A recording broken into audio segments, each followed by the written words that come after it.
Assalamualaikum warahmatullahi wabarakatuh. Kami dari kelompok 12 ingin mempresentasikan tentang agama dan pendidikan.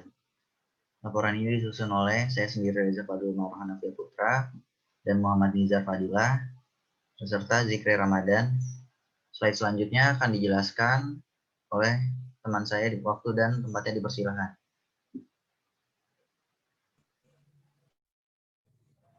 Definisi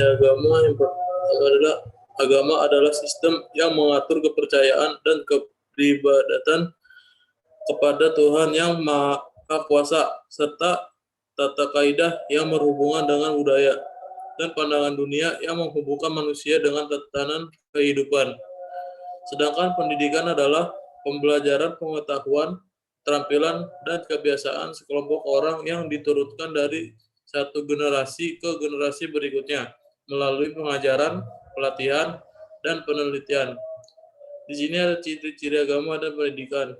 Ciri-ciri agama yang pertama, memiliki zat atau Tuhan yang diagungkan atau disembah. Kedua, memiliki panduan agar manusia bisa hidup dengan baik. Ketiga, memiliki pemuka agama. Lalu ciri-ciri pendidikan yang pertama adalah memiliki kurikulum yang jelas.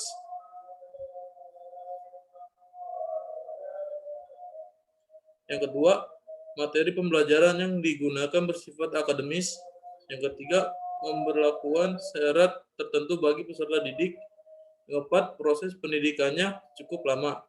Yang kelima, penyelenggaraan pendidikan berasal dari pihak pemerintah maupun swasta. Yang keenam, tenaga pengajar harus memenuhi klasifikasi tertentu. Selanjutnya, peserta didik mengikuti ujian formal. Lalu yang terakhir, adanya pemberlakuan administrasi yang seragam. Selanjutnya, dijelaskan oleh teman saya. Selanjutnya ada jenis-jenis agama. Yang pertama, Islam. Mayoritas agama di Indonesia beragama Islam. Berdasarkan perhitungan, pemeluk agama Islam berjumlah 87,2% atau lebih dari 207 orang. Hari besar agama yaitu Idul Fitri dan Idul Adha, sedangkan di tempat ibadahnya merupakan masjid. Yang kedua ada Protestan. Protestan muncul setelah protes Martin Luther pada tahun 1517.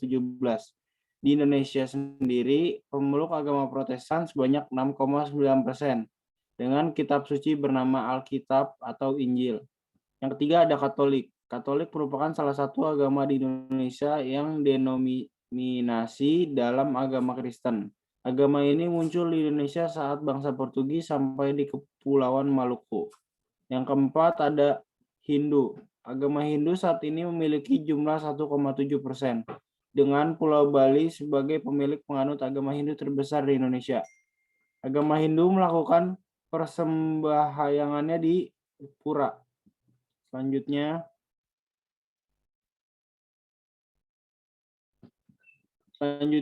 ada Buddha. Kitab suci agama Buddha adalah Tripitaka. Agama Buddha awalnya berasal dari India dan menjadi salah satu agama tertua di dunia serta Indonesia. Saat ini jumlah penduduk agama Buddha di Indonesia mencapai 0,7%. Yang keenam ada Konghucu. Urutan agama di Indonesia yang terakhir adalah Konghucu. Agama ini berasal dari orang-orang Tionghoa yang berdatangan ke Indonesia. Saat ini agama Konghucu di Indonesia berjumlah 0,05% dengan kitab suci bernama Sishu Wujing. Selanjutnya ada jenis-jenis pendidikan. Pendidikan formal. Yang pertama, pendidikan formal adalah pendidikan yang memiliki jenjang dan terstruktur. Mulai dari pendidikan anak usia dini atau PAUD, pendidikan sekolah dasar atau SD, pendidikan sekolah menengah pertama atau SMP, pendidikan sekolah menengah atas atau SMA, dan pendidikan tinggi atau universitas.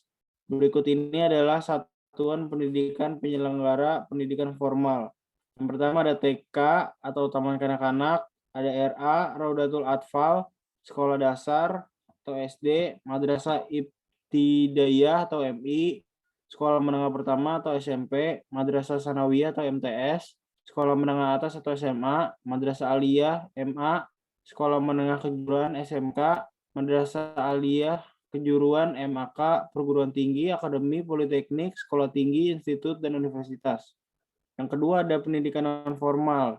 Pendidikan non formal adalah pendidikan di luar pendidikan formal yang bisa dilaksanakan secara berjenjang dan berstruktur. Contohnya seperti KB, kelompok bermain, taman penitipan anak atau TPA, lembaga kursus, sanggar, dan lain-lain. Yang ketiga ada pendidikan informal. Pendidikan informal adalah pendidikan yang berasal dari lingkungan dan keluarga, di mana peserta didiknya dapat belajar secara mandiri, seperti agama, budi pekerti, etika, sopan santun, moral, dan sosialisasi. Ya, selanjutnya saya akan menjelaskan tentang kaitan agama dan pendidikan. Pendidikan sangat erat kaitannya dengan agama. Bahkan, agama merupakan landasan terpenting bagi pendidikan. Ilmu pendidikan berlandaskan agama mengandung makna bahwa agama itu menjadi sumber inspirasi untuk menyusun ilmu dan menyusun ilmu atau konsep-konsep pendidikan dan melaksanakan pendidikannya. Teori pendidikan Islam berangkat dari Al-Quran dan sunnahnya.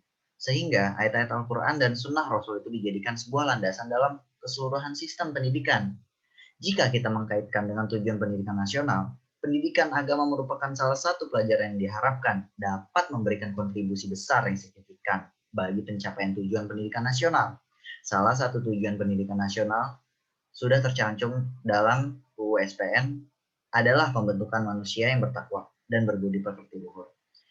Di sini kita mengambil contoh dari beberapa pengertian di atas. Dapatkan disimpulan bahwa pendidikan agama itu sendiri adalah suatu usaha yang ditujukan kepada anak didik yang sedang tumbuh agar mereka mampu menimbulkan sikap dan budi pekerti yang baik, serta dapat memelihara perkembangan jasmani, rohani, serta seimbang di masa sekarang dan mendatang sesuai dengan aturan agama.